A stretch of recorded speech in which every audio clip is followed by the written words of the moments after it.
Okay. Hello, Phil, Marie, whoever else is hanging out in the shadows.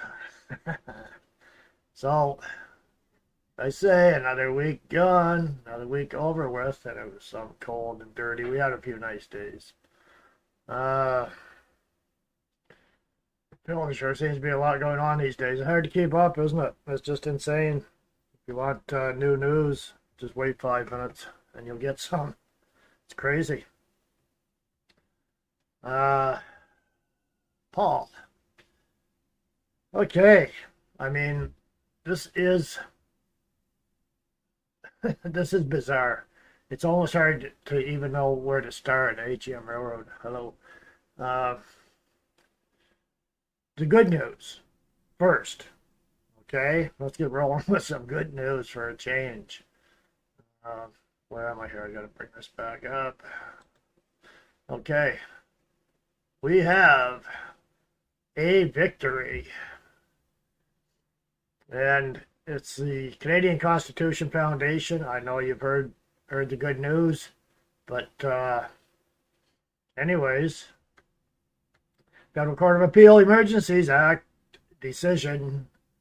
So we won, but let the lawsuits begin.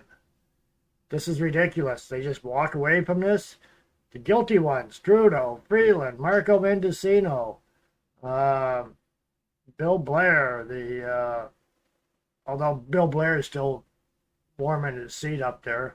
Uh, David Lamenti, gone, gone, gone. They just walk away. Actually, Freeland left the country. So what's going on? How come they're not? How come not? Well, it's just getting started. Let the lawsuits go. Let's see what we get out of that. Uh, so Justin Trudeau's decision to invoke the Emergency Act, a lawful decision. I'm not going to go through this because this has been gone over by a lot of different people online.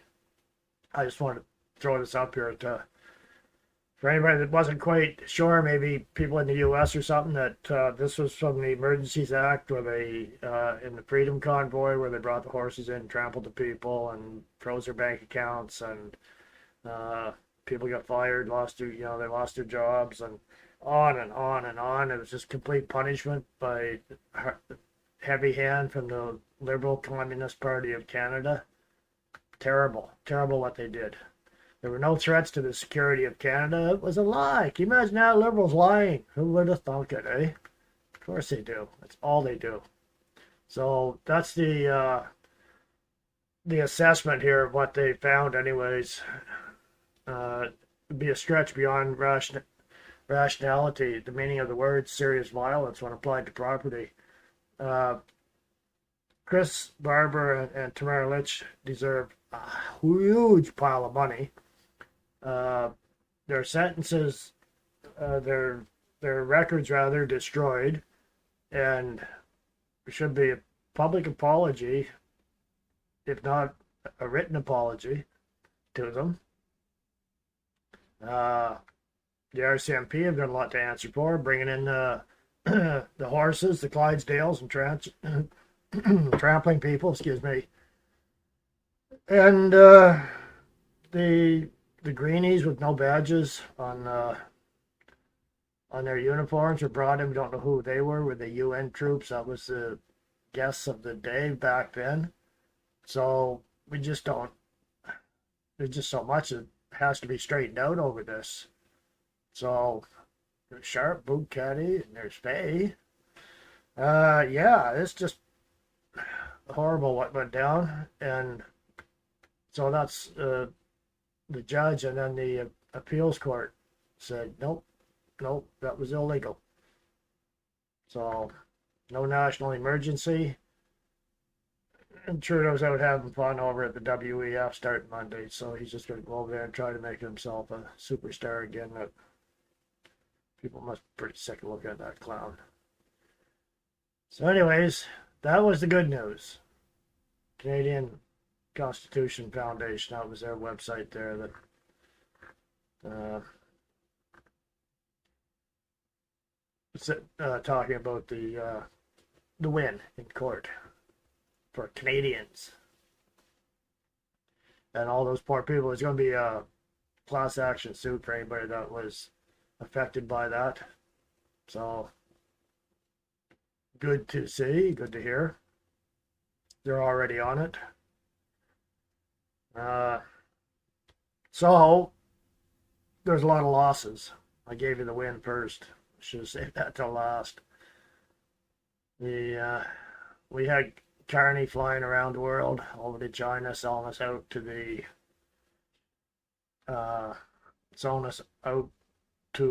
the Communist Party of China. Been doing it for a long time anyway. So was Trudeau. They were training the soldiers here. They're trying to get the noisemakers away from Canadians, so they can let their commie friends in so they don't get hurt. It's all not looking good for us. So this was the events of China in 2024. This is how they were acting back then. We know I can't say they're worse. They're horrible. So are they more horrible? I don't know. But over a decade into Xi Jinping's rule, efforts to centralize control has led to a heightened repression throughout the country. Carney wants to centralize control here too. That's why he's over there. They're getting along just great.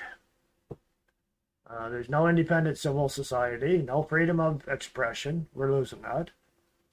Or association. They tried that, but the courts just threw it out. Assembly or religion. There'll be one religion here that'll be okay. I can almost guarantee that. And the human rights defenders and other perceived critics of the government are persecuted. Kind of like here. We're getting there. There's, 5 more censorship bills in the works, is it? I don't know. I think I have it here somewhere. The government considers the culturally and ethnically distinct Tibetans and Uyghurs as threats and subjects them to particularly harsh repression. Hundreds of thousands of Uyghurs remain imprisoned as part of the government's crimes against humanity in the region. It has also ended long-protected civil liberties in Hong Kong, while foreign governments recognize the Chinese government's worsening rights record, and they have not confronted Beijing. Now, I think it was Michael Kovrig spoke up about Carney being over in China swinging these deals. He's one of the two Michaels, Michael Kovrig, and I forget the other Michael's name right now. I should know it. Anyways, the 2 hostages did hard time in China because of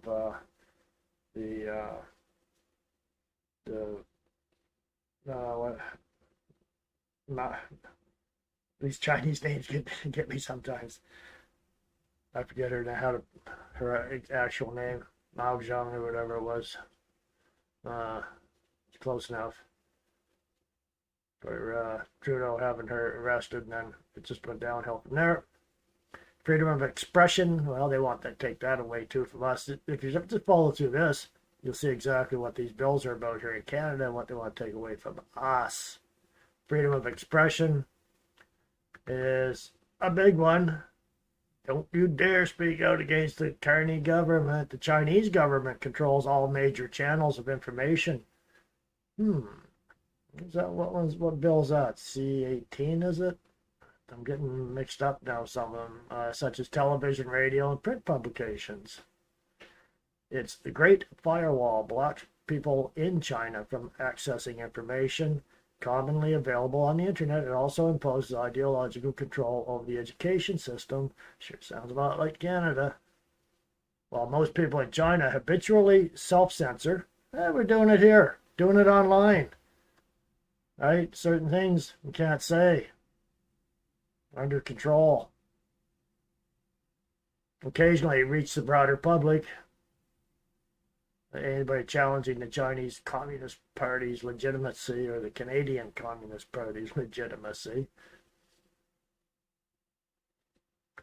Chinese media outlets investigative report on cooking oil contamination in July. And Chinese lawyer Yi Xinhua's post in August exposing an illegal human remains trade attracted widespread public attention, and they were followed swiftly by official censorship and punishments.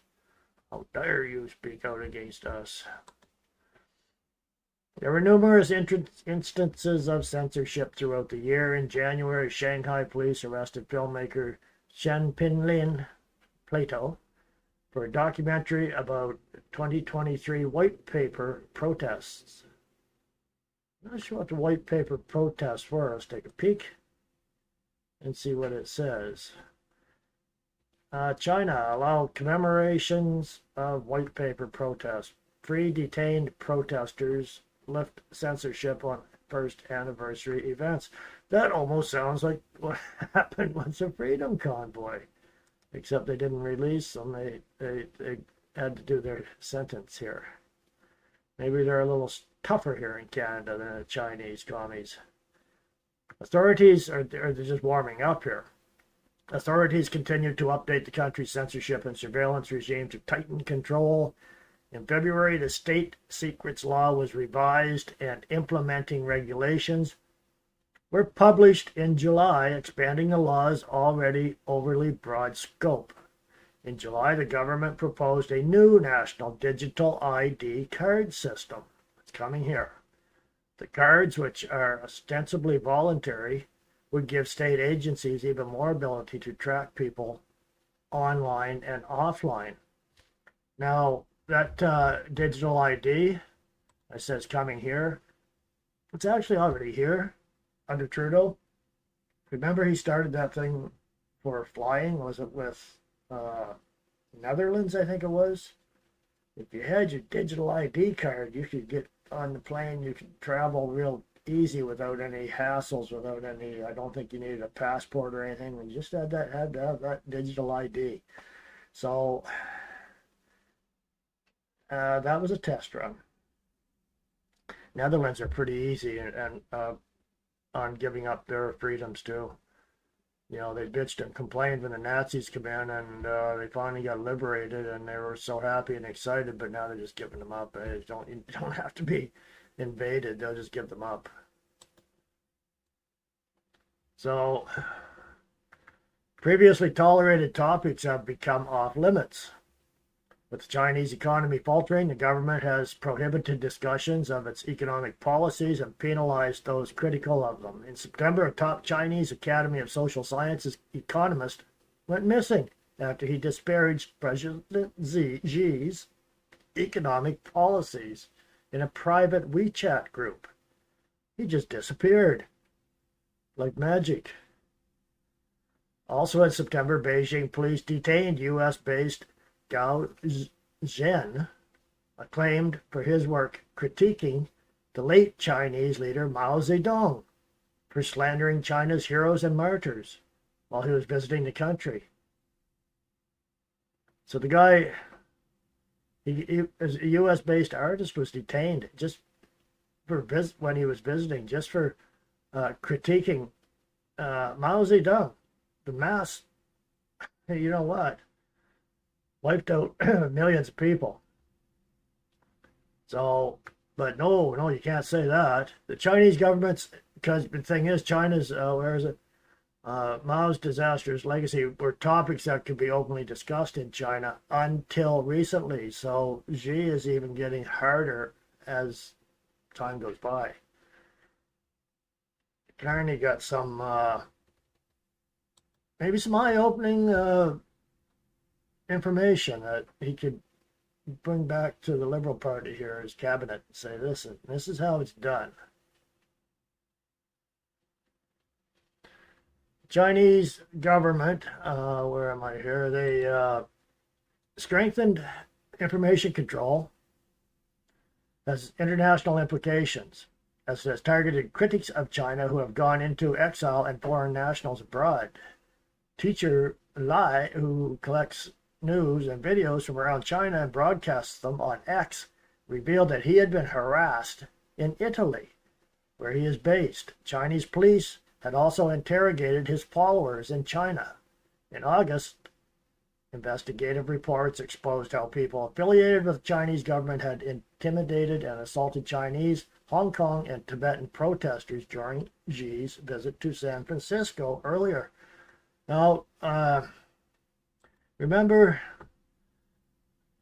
the Chinese police stations here in Canada and Chinese Canadians now that have fled here and trying to get a life together, and how harassed they are by agents of the Communist Party in China that are living here in Canada and spying on citizens and going out and harassing them, especially during election time. You know how you got to vote, right? Wink, wink. And you won't see us again. But if you don't vote right away, we'll be back. This is Carney's Canada, and the Liberals love it.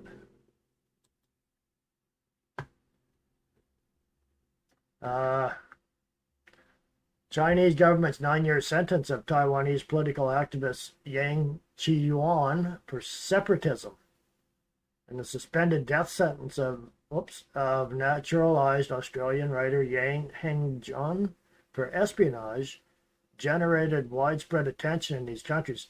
Boy, you Albertans better be careful, because look what China does to anybody that talks about separatism. Maybe Carney's getting some lessons on how to deal with separatists, unless you're in Quebec, and then it's okay. In February, the prominent Hugo Award for science fiction was found to have self-censored. Science fiction, self-censored, and excluded some authors for consideration for his 2023 award before holding its ceremony in China. So the science fiction, the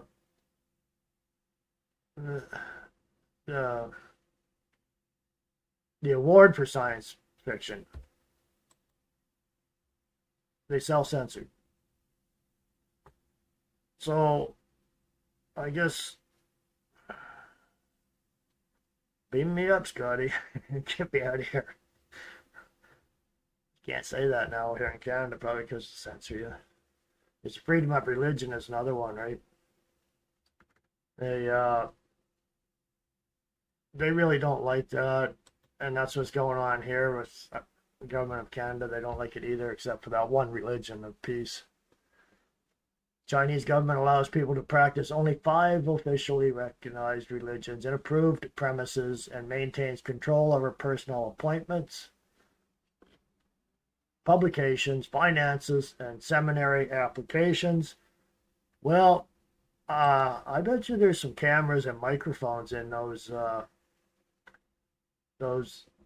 approved premises, don't you think? So this is all homework for Carney.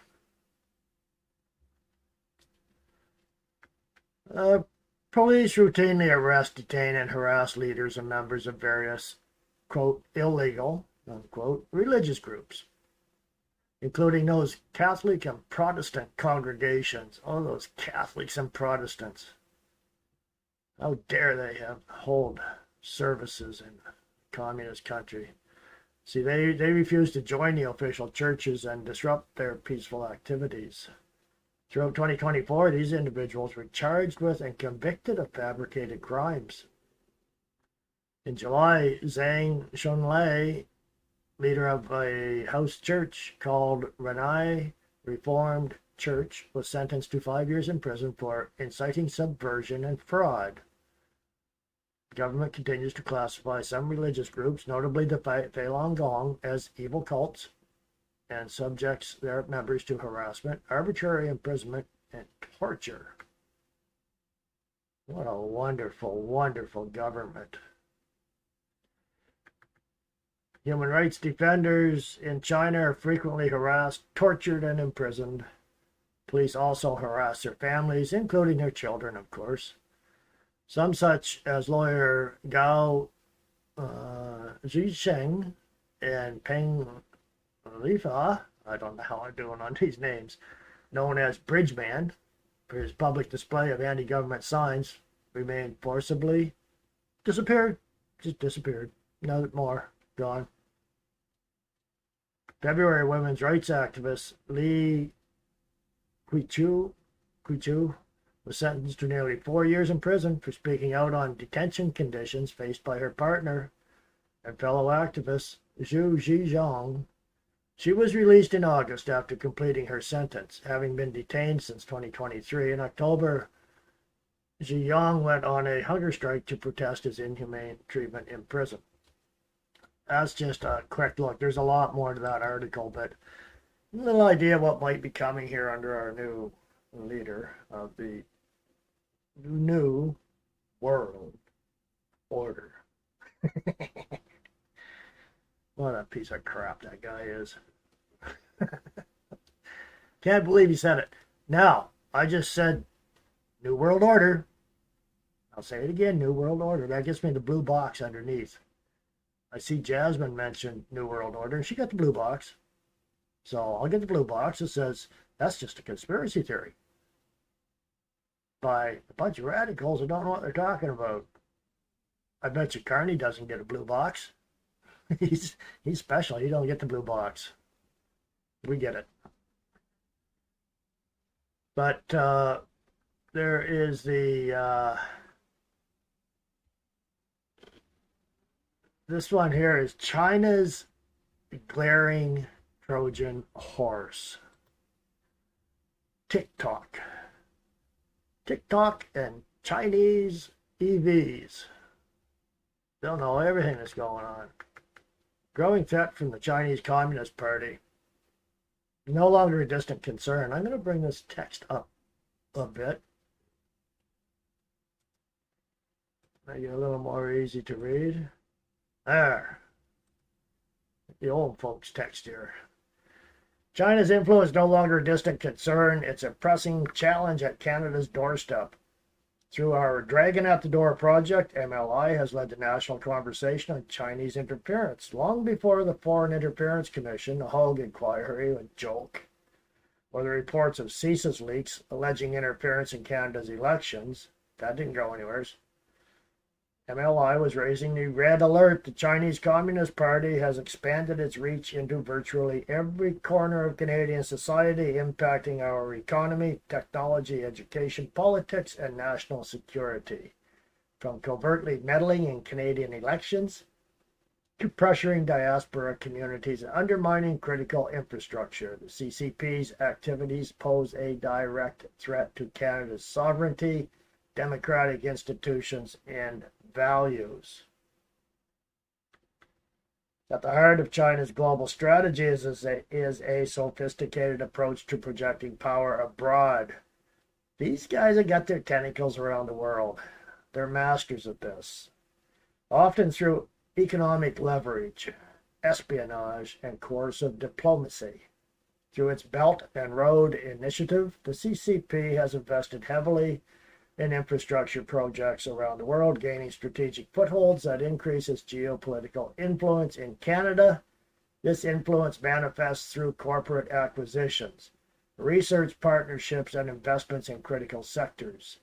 These ties, while economically beneficial on the surface, carry the risk of exposing Canada to undue political pressure and compromising our national interests. Canada cannot afford to remain complacent. I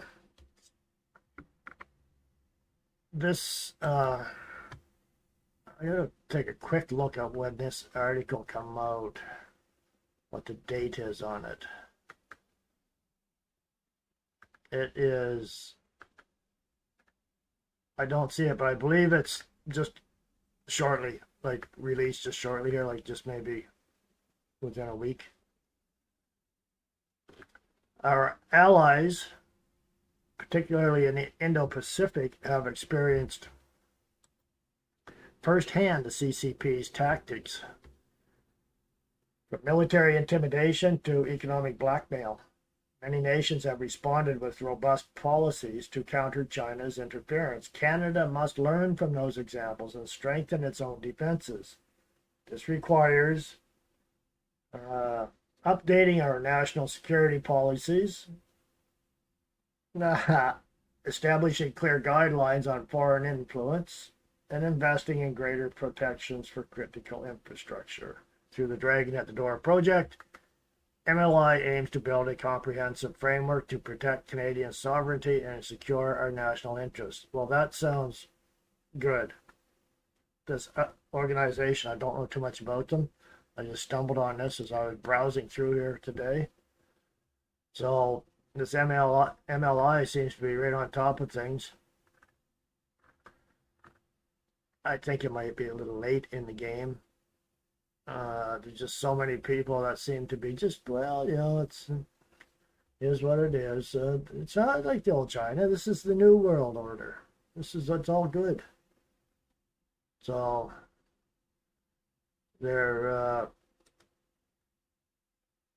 talking like China is called now the Arctic Belt and Road. They want to get through that northern passage, right? Get all their ships and stuff through there. Ships, and one's on top of the water and one's under the water too. So, and that's why Trump is quite interested in Greenland. Many reasons, but that's one. So, and Carney said that if the Americans go into Greenland, we'll be there to hold them off with Denmark and I don't know, the Greenlanders. I just can't see it myself. Oh, France, yeah, Macron, right? I forgot about Macron. He said he's going to be there to, you know, fight Trump. This is what Trump's doing.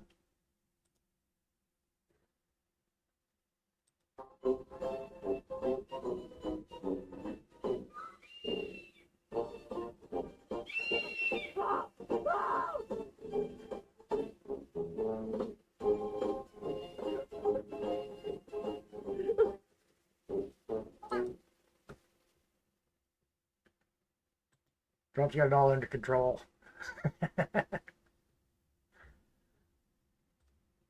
Well, that one just actually come up here not too long ago, so I can put that up. We've got the what is it? Probably get copyright on that, but I really don't care. Okay, so this is gone all weird for me. X is screwing up. There it is. What did I have here? I mean, the stuff's really hit the fan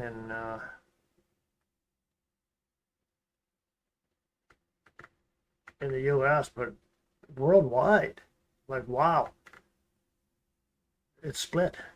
It's split, and the U.S. is starting to kind of be pushed over to the side on their own, and it's not good. It's not good for us. It's not good for the U.S. So there's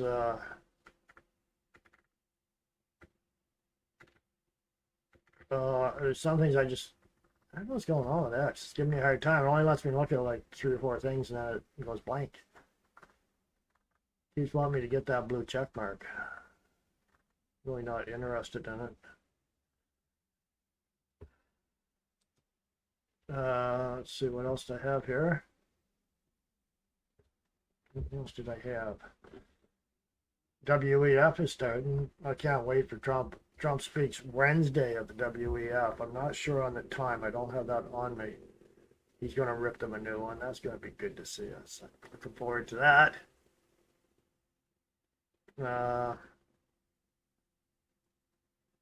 Doug Ford's got his panties in a knot now because Carney just kicked him to the side with the EVs and couldn't look better on Doug. That slug. He just destroyed the country. Now he's crying. I'm crying because he can't. Ontario's going to do so bad now because Carney didn't. They broke up. They had a breakup. Carney's now got a new guy. He's got Xi Jinping. Ford's out. What a disgusting.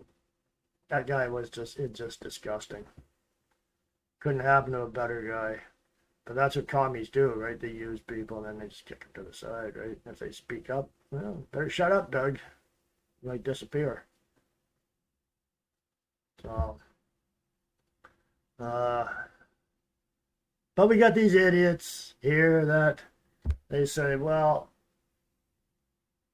if when those Americans come to take us over, I'm going to be right there at the border.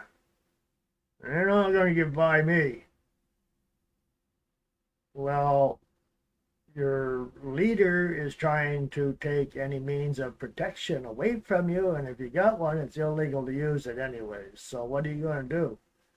Shoot spitballs at him, or are you just going to stand there and give him the finger and flip them off and say, you better not cross over that borderline because we don't want you to? It's in their head. That's not going to happen. But this is what they're doing. This is what they're talking about. They're idiots. And I got proof. I'm going to show you. I got proof. And you know who it's going to be, don't you? I bet you do. I don't know if I'm getting this started at the right spot or not, the right place, but I think I am pretty darn close. It don't matter because the babbling idiots are on there. Brace yourself. Here it comes. The Three Stooges. One's female. Oh no, show.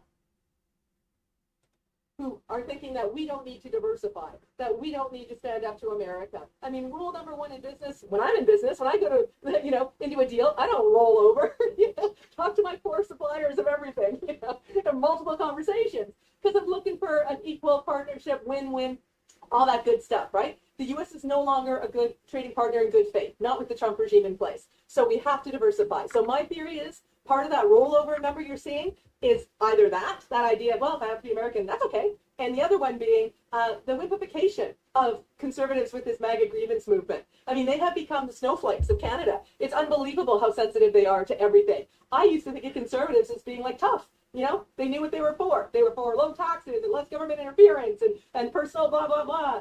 And now it's like, freak out, insult, freak out, insult. I'm watching them going, you guys, I used to thought you had the onions. Now you guys are like, no onion. Now the onions are making them cry. For those of you listening, you missed Mark. He gave me the perfect cue there of the onion analogy and where I could take it. Absolutely. They went from having onions to crying all the time from the onions. So funny. Keith? I would have thought that poll number was way out of whack. I really would, that many conservatives. But I have a very close conservative friend, long time, decades long conservative friend. And we were discussing it this week, and he told me he would be the first one to welcome Donald Trump at the border. I told him I would be the first one to turn him into the resistance. Yeah. Because that's what we will have. We can't fight them on military terms, we know that. But there would be a resistance, and a really deep, damn resistance, widespread. And I have a strong feeling many, many conservatives would quickly join that resistance as well. It's been hard for us as Canadians to define ourselves. Living, Trudeau summed it up well, living next to the elephant. Every time it pushes or moves, we feel it. But one of the things that we did define ourselves was we're just not like you. We're that little bit different. Europeans say we're the unarmed Americans, but it's so much more than that. We have a different sensibility about so many things, and it's not just the healthcare, which is a huge issue, but it's who we are. All of this is part of the Canadian identity, and it does make it distinctly different from the United States. And I think what we're pushed that even conservatives would come on board. No. We are a distinct democracy. We must have our own. And what we've been witnessing in the United States is so anti-democratic as to why would anyone want to have that exported to our country? I really, truly don't understand. You see, I never quite caught it at the right spot, but we can go on a little bit here, but I don't want to push this too much. I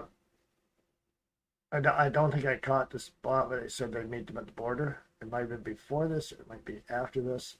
I didn't mark the timestamp, right? But, the conservatives are going to join them in the underground resistance movement? Do they think this is the French resistance in World War II? These people are delusional. The guy in the top left corner he's on CBC Power Politics, I believe that's the one he's on. He's just a, well, that's why he's on CBC. I'll leave it at that. I'm going to bump that ahead a little bit. I don't want to spend too much time on this one. I want to bring it ahead a little bit. It's just 23. Yeah, I'll bring it up a couple of minutes and see what I get.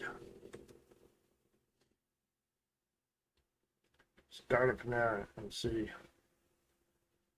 Boy, these people are. They're disgusting. Be sure to control it.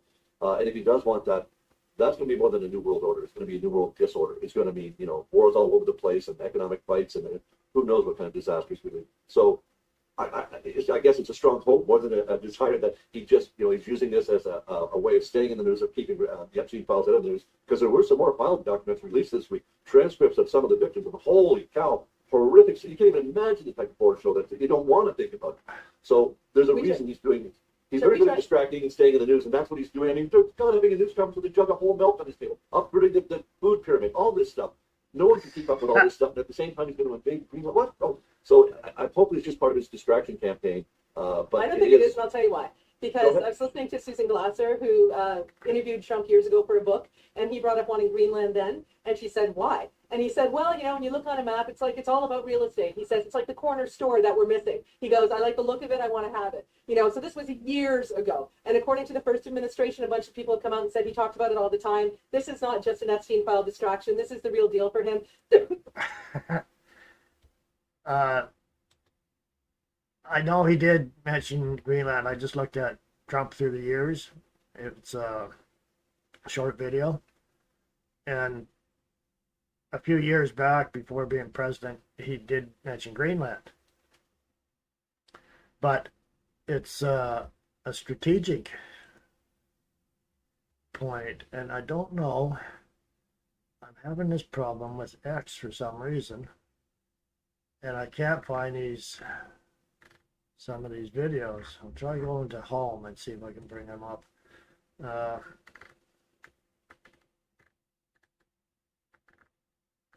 Might be, yeah, it's looking better here now. There's something. Here's one here I haven't seen. Here's one here I haven't seen, but I think we should take a look at it. Because, speaking of Greenland, that's much better than Laura Babcock. Here we go.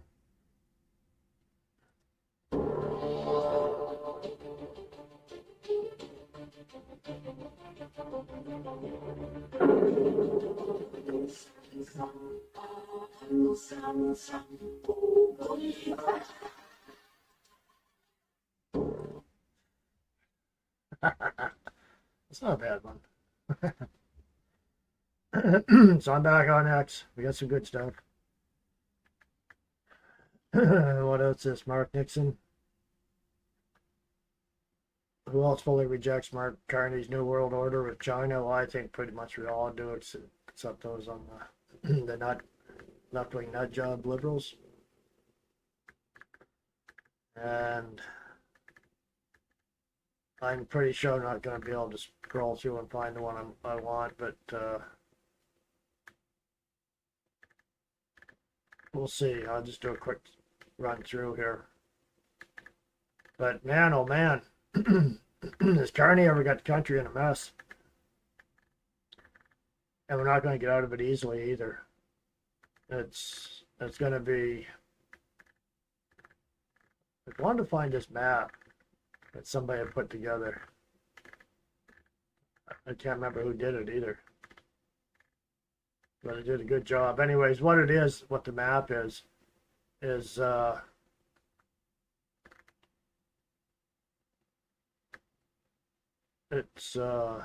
what the heck are these guys doing? Oh, I know what it is. I know what they're doing now. I'll show you. I'll just bring this up.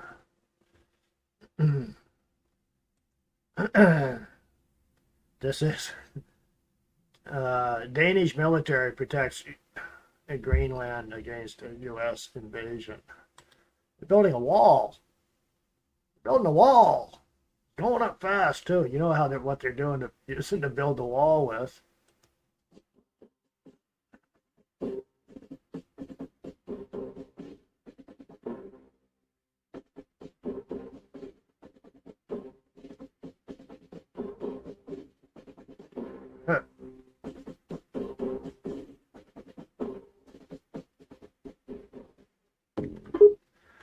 I think Lego comes in cans, doesn't it? I think that's how they sell it, if I remember correctly. So it's a Lego wall. Boy,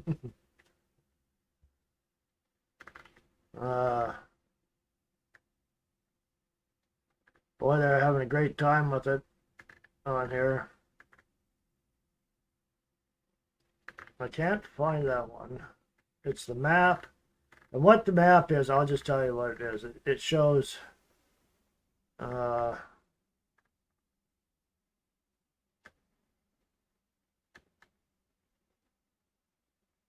it shows it's kind of like this map here. Okay. It's kind of like this one. Only it shows Canada as China.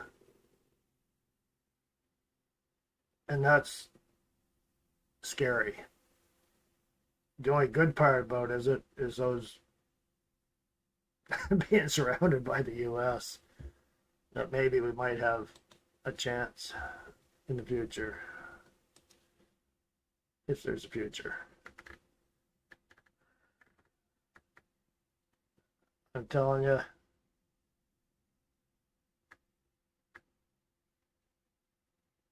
Just...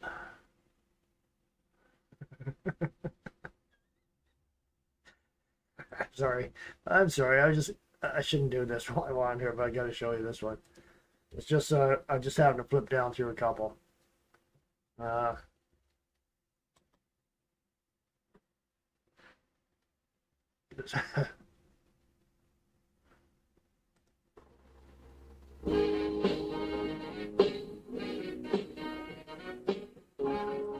Gotta kill the music on that.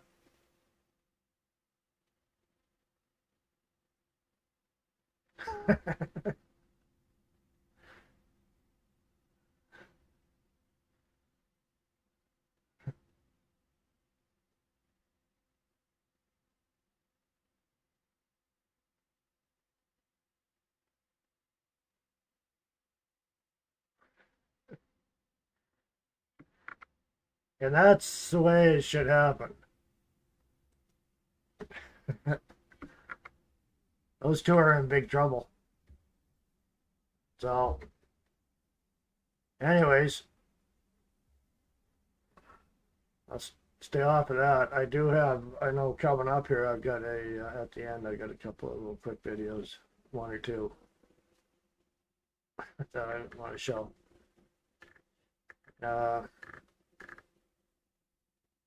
See Ryan Garrettson has got a lot of posts on here. He's got some good stuff. So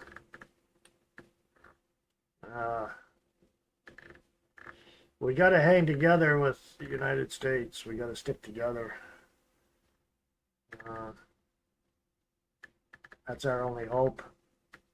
I only hope that the U.S. will forgive us for the mess that Trudeau and Carney have created and help us run the communists out of this country. They got to go. Or arrest them, let them stay, as long as they stay in a prison cell. So, I hate commies, even after they changed their name to liberals. So,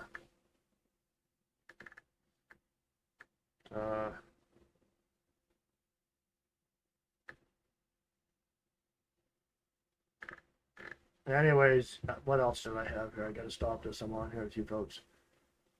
I don't really want to go back to her. No, I'm not gonna subject you guys apologize to Laura Babcock. So let's see if the lawsuits come up over the Freedom Convoy. See if there's any apologies and compensation. And I don't expect any of that, but let's see if it happens.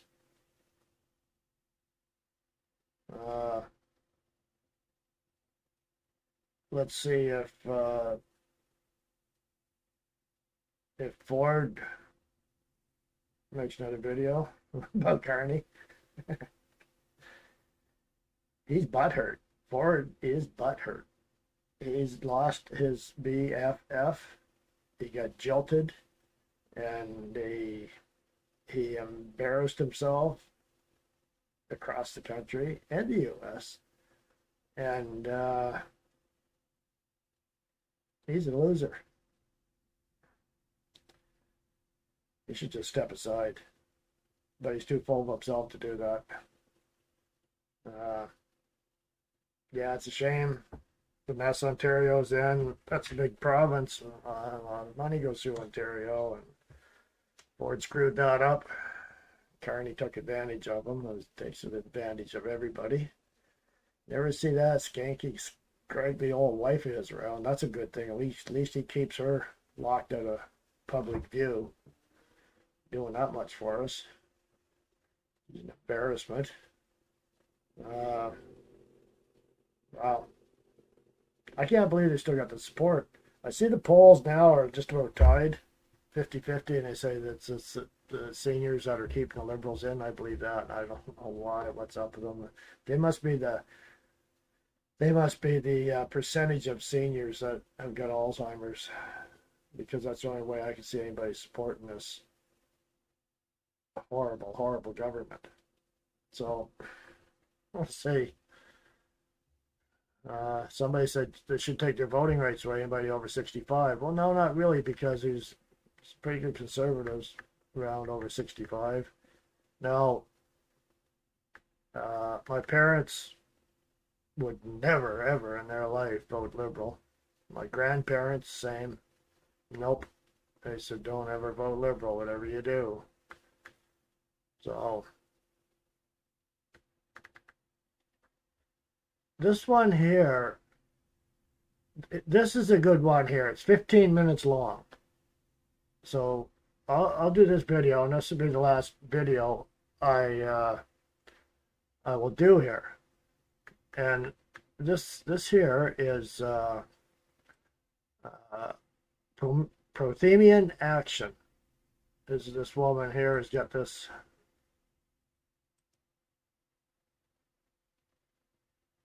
channel or website. I'm not sure quite which. I don't know if you've seen this one or not. Here's a good explanation of what the heck is going on. She nails it. Take a listen to this. There is a massive irony rippling through the magosphere right now. Many are fixated on Mark Carney's New World Order speech in China, as if it's the unveiling of a terrifying master plan. As you mentioned, mine is the first visit of a Canadian Prime Minister to China in nearly a decade. The world has changed much since that last visit. I believe the progress that we have made in the partnership sets us up well for the New World Order. But they're missing the point. Carney isn't announcing a new empire. He's admitting the old one is dead. The global elites are scrambling because they actually don't have a New World Order 2.0 to replace the old one. All they can do is panic over the chaos the president is creating. That's their new narrative, and the New York Times even devoted a massive amount of editorial space to this exact point just a few days ago. But if you listen to Donald Trump, he's very clear that he is doing the exact opposite. He has explicitly rejected all of the previous administration's addictions to regime change and instability. Well, why align with Delcy Rodriguez and the remnants of the Maduro regime and not with Lozano, who has the support of the Venezuelan people? Well, if you ever remember a place called Iraq where everybody was fired, every single person, the police, the generals, everybody was fired. and they ended up being ISIS. Instead of just getting down to business, they ended up being ISIS. So I remember that. And it's not just Venezuela where the president isn't playing by the rules of the post-war order.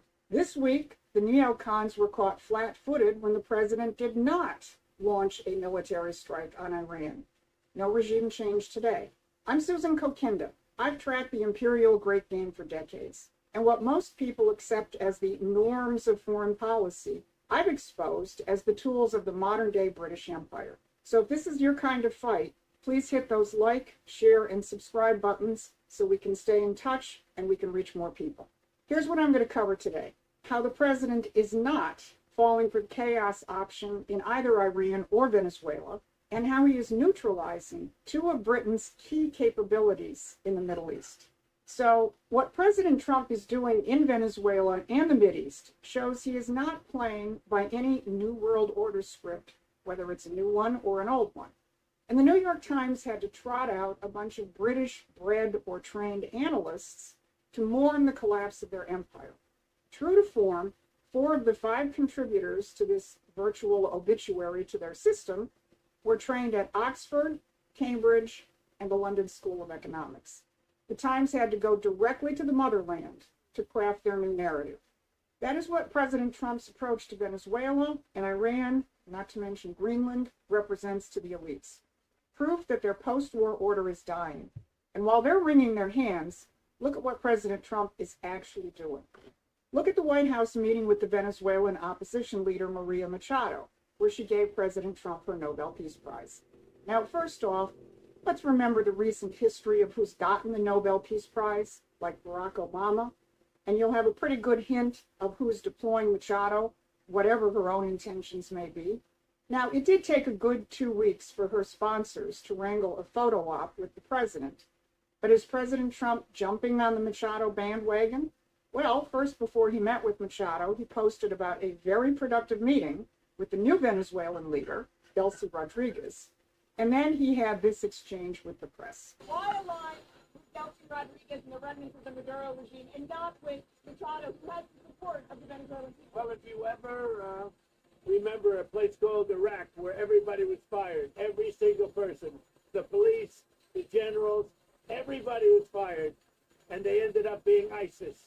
Instead of just getting down to business, they ended up being ISIS. He made clear that what he is doing is about stability, not another regime change operation, which gets us to Iran. Now, if you want to look at the chaos principle in full operation, look at the Mideast for the past 80 years. The president talked about chaos in Iraq, but it holds just as tragically for Libya, Syria, Lebanon, Yemen, and very much Palestine and Israel. And of course, Iran has been central to the imperial great game for more than a century. From the British-French overthrow of the nationalist government of Mossadegh in 1953, with a big assist from the Dulles brothers, to the overthrow of the Shah in 1979. And I think Donald Trump knows that replacing one British-manipulated regime with another isn't going to help anybody. So he's not playing by their script, and that has left the neocons in a state of shock when Trump did not launch a military intervention into Iran. Instead, he put out a truth that Iran had canceled the scheduled executions. Now, what actually went on in discussions in the White House is not known, and anyone making definitive claims is probably way over their skis. But we do know that President Trump is not into attacking governments and bringing them down, only to replace them with another brand of globalism, leading to further destabilization. The reports that President Trump was focused on what the actual outcome in Iran of a U.S. military intervention would be tracks with those intentions of Trump. And clearly, all of the president's Arab allies in the region are acutely aware of what a destabilized Iran would mean, and undoubtedly made that known. Now, the response of the war party to the lack of an immediate new war escalation was disappointment and shock, represented especially by people like Lindsey Graham. Graham immediately hopped on a plane to strategize with Bibi Netanyahu, whose desire to escalate against Iran is legendary, a desire which has been outflanked by the president on more than one occasion. Now, remember, this is all taking place in a world where Donald Trump has upended the post-war system of regime change, and where Mark Carney has to pontificate about a new world order in Beijing. If you're beginning to realize that the world works a little differently than you've been told, then you need to subscribe to Promethean Action's free newsletter. We cover the fight from the standpoint of the real historical battle between empire and sovereign nations. That's President Trump's battle, and he will advance it this coming week in Davos, so make sure you're subscribed. Now let's look at how the president is applying this same approach to the rest of the Mideast. President Trump, unlike so many of his critics, inside and outside of MAGA, knows that you can't solve the long-standing conflicts in the Mideast through a series of binary choices. It's not a question of being pro or anti-Israel or pro or anti-Muslim. Those binary choices have been set up by the British and weaponized for decades, until now. Let's look at how President Trump is moving to neutralize Britain's primary binaries, the Muslim Brotherhood and the hardcore Zionist element epitomized by Bibi Netanyahu. Here's how it's played out in recent days. First, we have the headlines about the new Gaza Phase 2 plan. But what's kind of flown beneath the radar screen is also how President Trump and allies are moving against the Muslim Brotherhood. First, let's turn to Gaza. On January 15th, President Trump announced that we've officially entered Phase 2 of his 20-point comprehensive plan to end the Gaza conflicts. Now, here's what the MAGA faction, which insists that Trump has sold out to the Jews, won't tell you. Trump is not following Netanyahu's playbook. He's writing his own. Look at who's involved in this peace plan.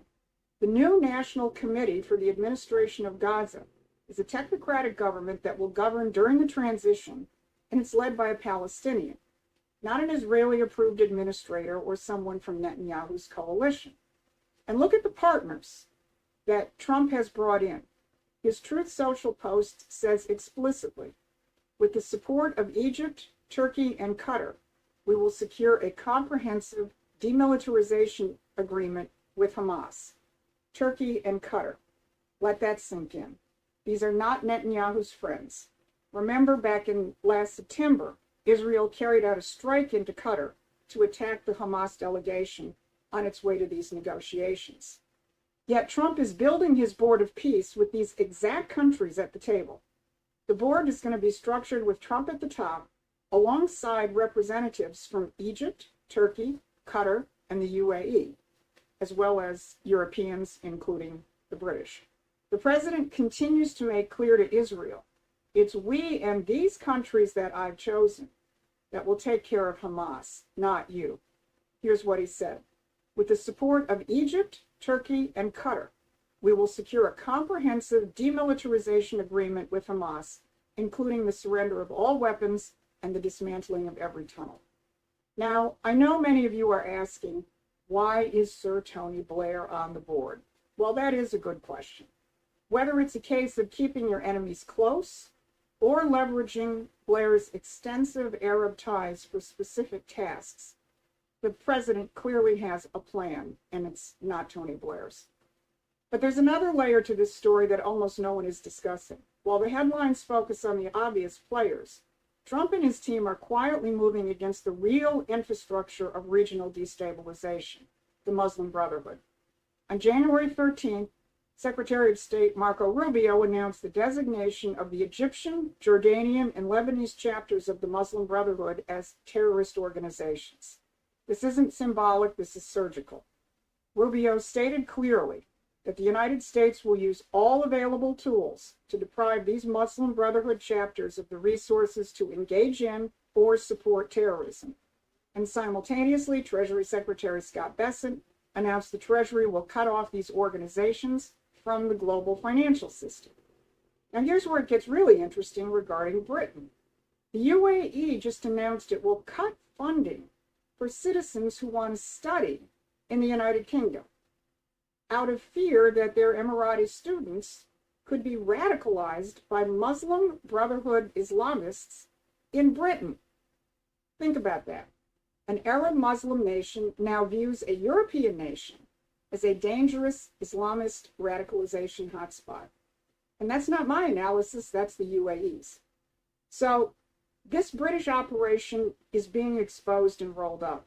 The Muslim Brotherhood, founded in Egypt in 1928, has been the vehicle through which British imperial interests have manipulated the Middle East for nearly a century. And through there, they've spawned manifold terrorist groups, fomented coups, and destabilized governments from Cairo to Damascus. And this brings us to Egypt. On January 16, President Trump sent a personal letter to Egyptian President el-Sisi, thanking him for his mediating role between Israel and Hamas. He has also invited el-Sisi to serve on the Board of Peace, although the Egyptian president hasn't yet accepted. Why el-Sisi? Because Egypt has been ground zero for the Muslim Brotherhood fight. El-Sisi came to power in 2014 by removing the Muslim Brotherhood's president Mohammed Morsi, one of the first Arab Spring operations that Barack Obama supported. And el-Sisi banned the Muslim Brotherhood as an organization. So he's not learning about this threat from a briefing book. He's lived it. And President Trump, by bringing el-Sisi to the table as a partner, is placing the man who actually defeated the Brotherhood in a central role. That's not a coincidence, that's strategy. So what's the real picture here? Whether we're looking at Venezuela, Iran, Gaza, or the Muslim Brotherhood, the pattern is unmistakable. President Trump is not following the old imperial playbook of regime change through chaos. He's not letting Netanyahu dictate terms that serve endless conflict. He's not allowing the British-connected Muslim Brotherhood networks to continue operating with impunity. Instead, he's building something new. A board of peace with a Palestinian technocrat, and Egyptian, Turkish, Qatari, and UAE diplomats at the table. A financial and legal offensive against the Muslim Brotherhood that cuts off the infrastructure of destabilization. Now, remember what Mark Carney admitted back in October at APEC? That the rules-based order is over, and now he wants to create a new one? Remember what those British-bred analysts lamented about in the New York Times? That Trump has ended 80 years of global control? Well, they're not wrong, but what they call destruction and chaos, we call liberation. Liberation against a modern imperial system. Now, Promethean action is doing more than just exposing it. We're building a movement that can defeat it by understanding and backing President Trump's strategic and economic revolution. If you want to be part of that fight, join us at Promethean Action as a supporting member or a contributor. We're at a historic branching point.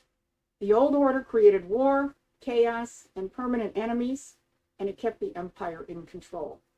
What Trump is building, with sovereign nations as real partners and shared economic benefits, is a mortal threat to that empire. And he's going to deliver that message again at Davos. So stay tuned. This has been your Saturday Brief. Thanks for watching. Please take a moment and subscribe to our free newsletter. Yeah, that PrometheanAction.com. Davos on Wednesday is going to be wild. I'm not sure what time that is, but it is going to be awesome. So I've been digging and digging and looking for my Roadrunner videos. I finally found a couple. They're getting harder to find, right? The real Roadrunners, right? The real Roadrunners, not the cartoon ones. They're real Roadrunners. They're getting hard to find. But I didn't quit. I found some. Kind of.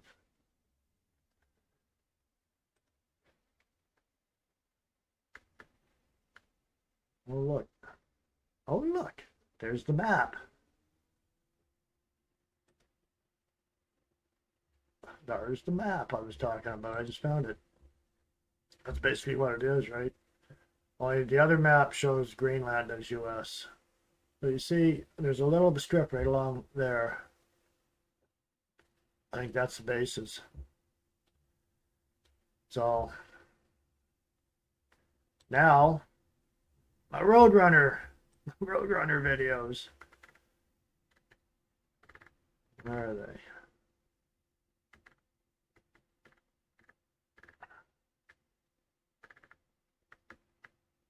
We got short videos. We got this one.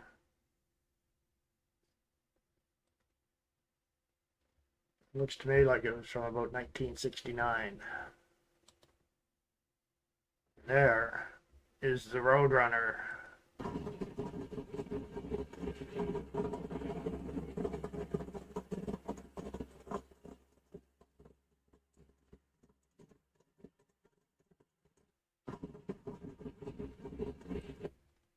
So I got a better one than that. I had a good one out, but I can't find it. I think it might have been taken down because I had it saved.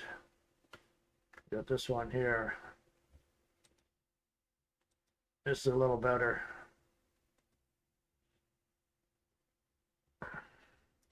Another Roadrunner. The Plymouth Roadrunner.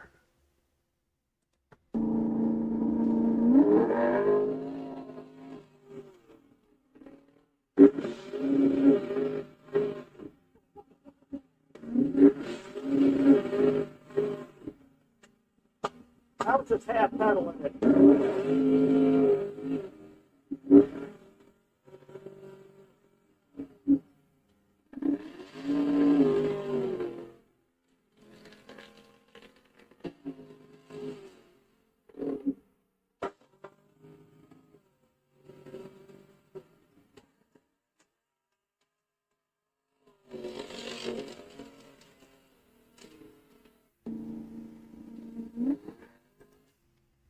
I miss those days. I had a couple of muscle cars back in the day too. And all my buddies did. And some of them still do. Mechanics still do. They grew roots here, so yeah.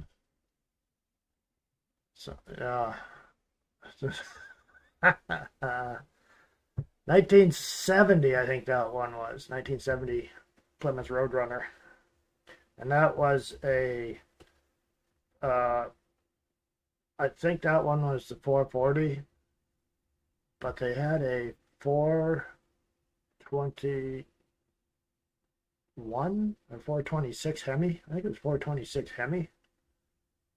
Was another one. So those are the oh, there's another short one here, another Roadrunner. Get it back here at the start.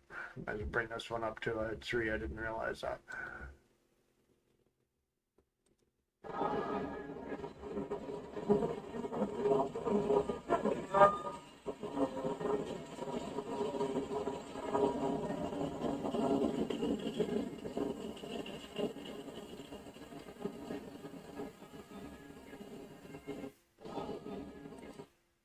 But that one where the guy says half pedal, I could almost feel the acceleration just watching it. And then, well, we got to do my favorite one here too. For anybody that wasn't on here last week or two, learning to fly. Learning to fly. Flying lessons from Mohammed somebody. I just love this guy. He's a class act. Typical.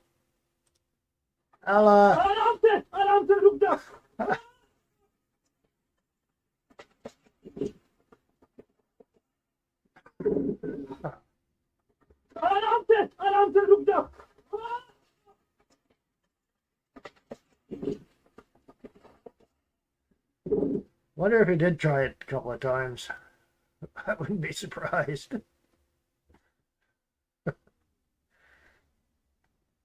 AI. Yeah, could be. Yeah, I don't know. They did a good job anyways.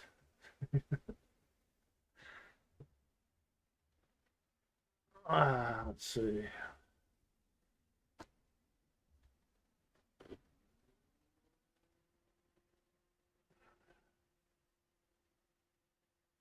Yeah.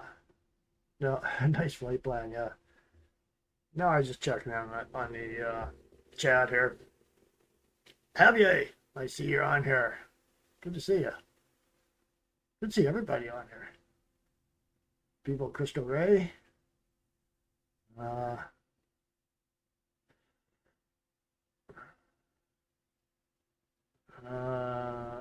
see. Phil, you had a convertible Coronet around there. Yeah, Dodge had some good stuff. Old biker buddy of mine, he drove Dodges. He was a Dodge man. And he actually got a stock car dirt track going. And he was the only Dodge. And there were Chevys, Fords. And I think he had an old Charger. And the Chevys and Fords picked on him. They kept trying to run him off the track, right? And they succeeded a few times. He rolled her over a few times, but he get it back on the wheels and fixed up and be back out next weekend. He went to a service station. He asked them if they could sponsor him. They said, well, what are we going to get for it? They said, well, we'll give you four tires. And what do we get back? And he said, you get a checkered flag. So, anyways, he went out to the race. He got the checkered flag. He got his picture taken with it, driving around the track with the checkered flag. He took it back to the Shell dealer gas station, said, here you go. It was all framed and quite a case. So anyways, just a little personal story there about the old days. So I think what I'm going to do, I got a lot of stuff on the go here, and I'm going to shut it down. We'll do it again next week. There's always, look, there's a lot coming up this week. WEF, who knows what Carney's up to. So it's going to be another busy news week, and it's probably nothing good for us in it, except getting to watch Trump tear a strip off him of the WEF like he did before.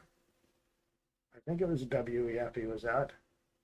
But no, it was the UN.